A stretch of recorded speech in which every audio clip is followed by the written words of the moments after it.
Hey noble ones, what an immense pleasure to have you here today. We are going to talk about the gendarmes, but the first question I'd like to ask is, if this is a gendarme and this is a gendarme, then what's the connection? And is there a connection? Let's find out.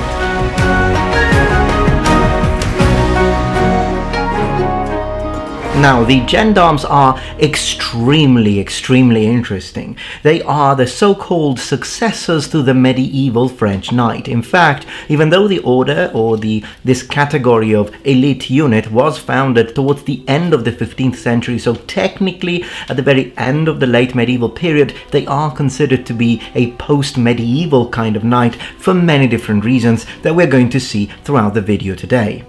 But before discussing the sort of weapons, armor and tactics that define this very effective kind of heavy cavalry, I'd like to take a moment to mention the sponsor that made this video possible, Raid Shadow Legends. You're right. What am I doing? I'm just getting ready to raid. Do you mean you don't raid? Armored champions fighting dreadful bosses in epic battles, come on! Let's go raid together. Raid Shadow Legends is a free-to-play RPG with over 500 unique champions, dungeons to explore and strategies to figure out. One of the coolest but also hardest bosses to beat in game is the Fire Knight Fyro the Infamous. I really think he's the coolest. You want to beat him? You've got to go through that shield. Try hitting him several times with heroes such as Allure or Coldheart. You can do it. One of the things I really like about Raid Shadow Legends is the fact there are so many different champions. For example, check out Elaine the High Elf. You've got High Elves, you've got Dark Elves, Orcs, Undead, Humans, you name it, everything from everyone. Now I'm a sucker for Elves, so what I'm trying to do is I'm trying to get as many Elves as possible, leveling them up, and it's really fun.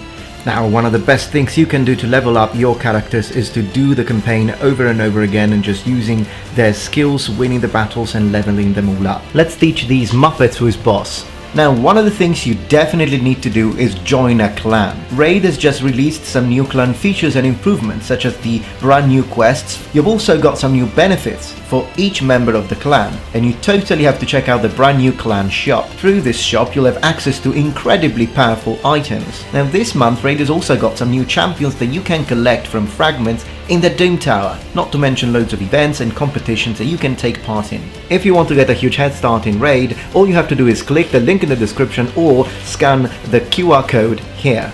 New players will get an epic hero, Chonoru. Check her out! She really is amazing in the Doom Tower, and I mean, that is a very nice sword. You'll also get 200,000 silver, 1 experience boost, 1 energy refill, and the 1 ancient shard, so you can summon an awesome champion as soon as you get in game. You will find your extra rewards here in your inbox for the next 30 days only. Once you're in, you can find me under the name Metatron YT.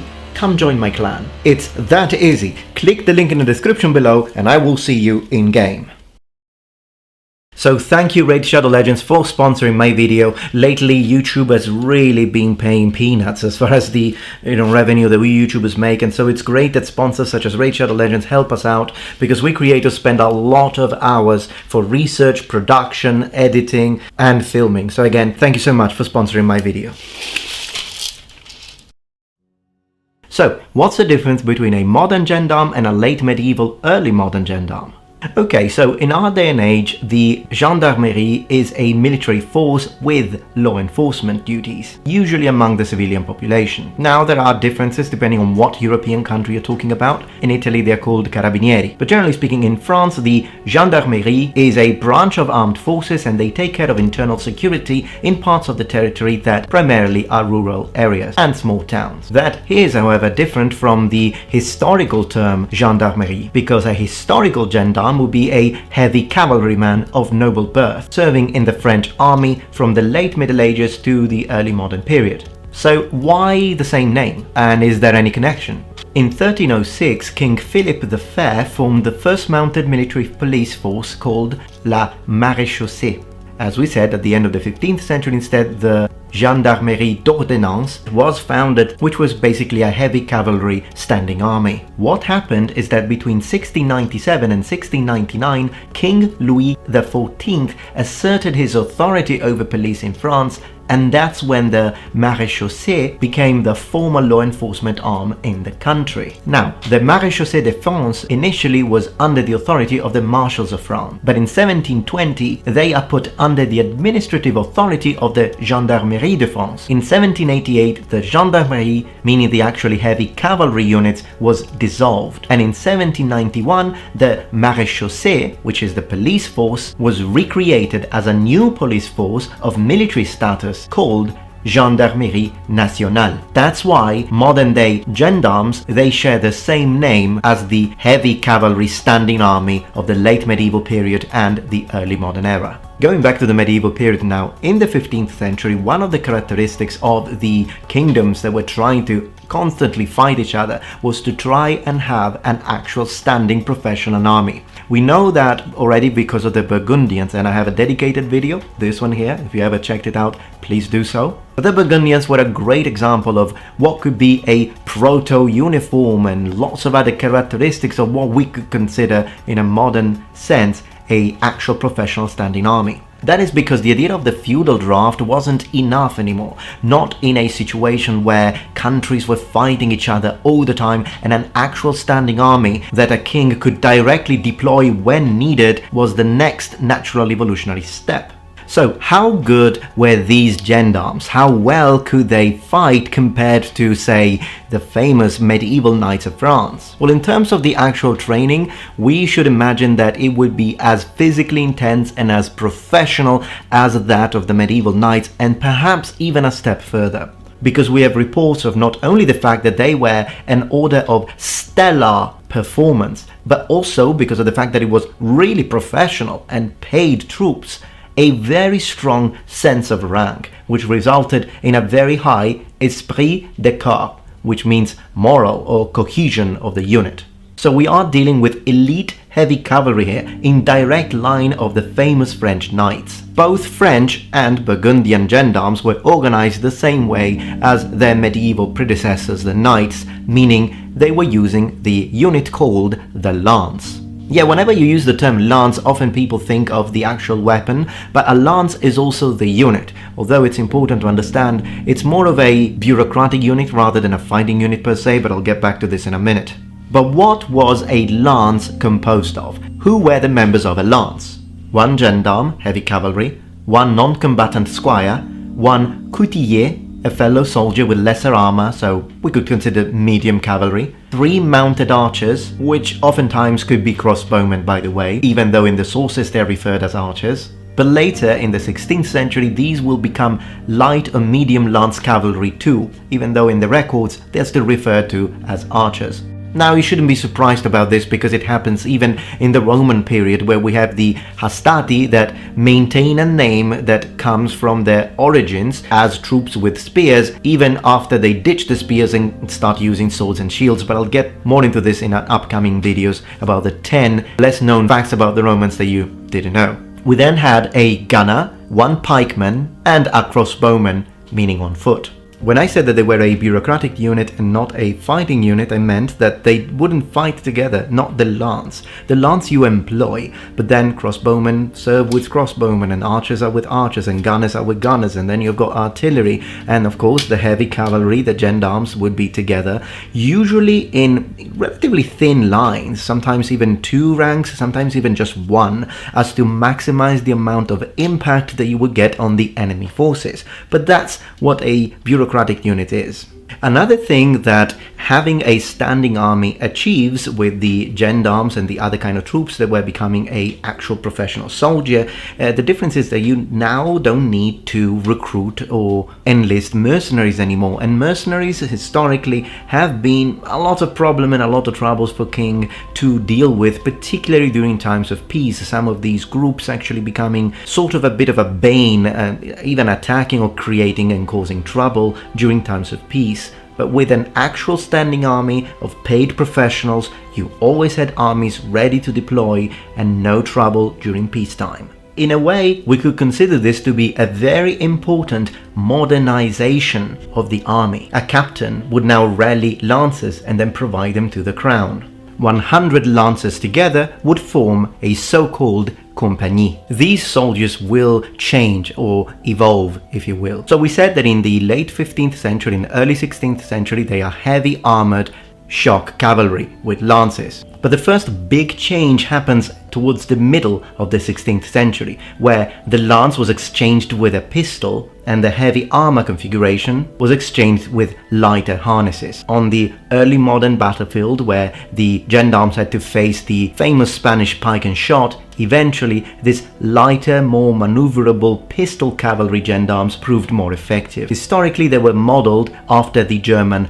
Reiter, a very renowned light-ranged cavalry unit at the time. The second massive change or point of evolution for the gendarmes came in the 17th century. That's where the unit morphed into the Royal French Household Cavalry. They became the cavalry wing of the Royal Guard, the Maison Militaire du Roi de France, and by the time we reached the 18th century they lost their armor fully. Last but not least, under Napoleon, some gendarmerie units became versatile elite Imperial Guard cavalry. But what were the kind of weapons that a heavy cavalry 16th century gendarme would be wielding and would be using before moving into the sort of light cavalry pistol wielding soldier? Well, the first weapon would be the heavy lance, and we can see this in this very beautiful drawing that was drawn by my friend Michele. Check out his channel, he did all three of these drawings. The gendarme was then expected to provide a sword and either a mace or a warhammer, although I'm more of a mace guy myself. He then needed to also have a dagger and then provide weaponry for his entourage. Also, one of the major differences would be the armor that they're wearing. We'll get to that in a minute. Interestingly enough, the French and Burgundian heavy cavalry seemed to have favored both the hammer or the mace as their anti-armor option, if you will. That's different from the Italian heavy cavalry, which still looked relatively similar in terms of armor at this stage, but they favored the horseman's axe. When it comes to sword or swords, we know that they carried possibly more than one. Definitely an arming sword, possibly a long sword, that could vary. Of course, we also have to consider the fact that even swords at this time have anti-armor capability, perhaps not as good as a mace would be, but you had, for example, the tux or estoc at this time, or stocco, which were basically similar to this, but very, very pointy, more triangular, if you will, and relatively long. It was basically a mini lance, and it was good for half-swording, even to use while on horseback for a sort of secondary charge after you had used up your lance, and it was easier with these weapons to try and go into the gaps of armor and exploit them. It is in 1540 that the lance was then changed to pistols and carabines. Interestingly enough though, even when speaking about the early one-shot pistols and the early carabines, they would be used at very, very close quarters. We're talking about point blank.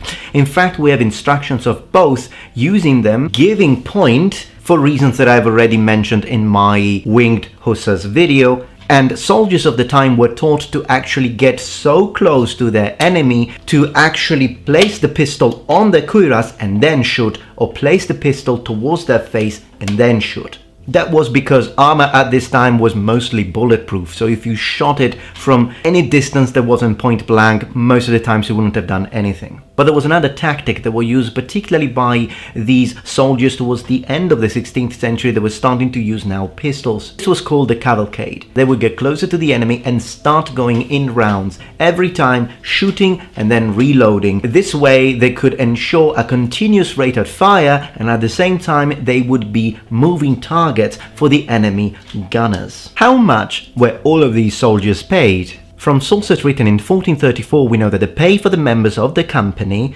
was set as 120 livres for gendarmes, 60 for couturiers, 48 for archers, which includes crossbowmen, and 36 for the non-combatants. So how many lancers were there? Well, at the high point of their history, we know that there were about 4,000 lancers during the latter part of the reign of Louis XI. That's a lot. Okay, all of this is impressive, but now let's talk armor. Well, the late 15th century and the early 16th century are really the peak of the development of plate armor. What I'm wearing now is an Italian late 15th century, 1460 to be specific, kind of armor combination. I've got also shoulder plates. I'm going to show you. This one here is the left shoulder, which would go like this.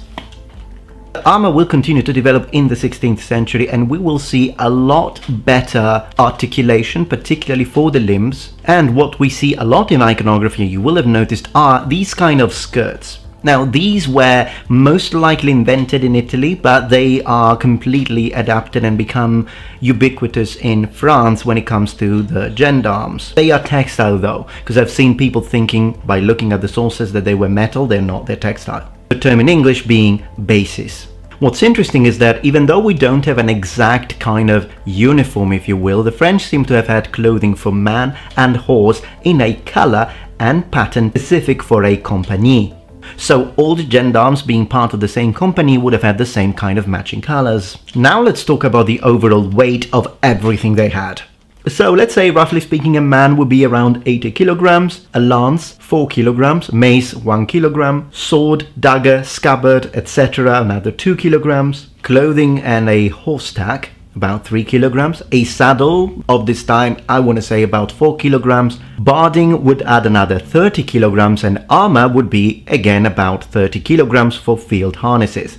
So a total of 154 kilograms. A horse of the time would have been a strong kind of breed of horse. If we put everything together, including the weight of a horse, we are around 800 kilograms. Now you understand why it would be very difficult, and you would need extremely highly disciplined men to stand still during a heavy cavalry charge. Also, what's incredible is, imagine all of this weight concentrated into the tip of a lance at around, I want to say roughly speaking, 40 kilograms per hour speed. Well, I'm not really good at physics, so I'm not going to calculate it exactly, but if any of you is, let me know in the comments. Of course, I'd like to also underline the fact that they were highly mobile, because armor, since I'm telling you with what kind of weight we're dealing here, I also want to make sure you remember that plate armor, even though it of course has its own weight, you have to remember that it's very well distributed on the body. Even now, for example, I'm wearing a breastplate, backplate and fold, and I'm completely unencumbered, also because the majority of the weight is not on my shoulders, but it's on my waist, because of the fact that it's tailoring at the waist. It's little tricks like this, and together with the fact that the armor would be tailored specifically for the wearer, that allow you to wear a lot more weight and still be very mobile. Now, of course, it doesn't mean that the armor gives absolutely zero encumbrance. You are still encumbered, but you can still do your job as a soldier. And what is amazing about late 15th century armor, and of course as you go into the 16th century even more, but one of the things I like about this specific torso protection is the fact that I have 2 layers of protection in my very core. One layer coming from the breastplate and the second layer coming from the placket, which extends over my breastplate, and as you go further into the 16th century it will actually become fully 2 layers in some kinds of armor. Alright, noble ones, well, I hope that you enjoyed this video. If you did, please remember thumbs up, and if you're not yet members of this community, become a noble one. Subscribe to my channel for more content from the Metatron, and remember, the Metatron has spread his wings. Goodbye.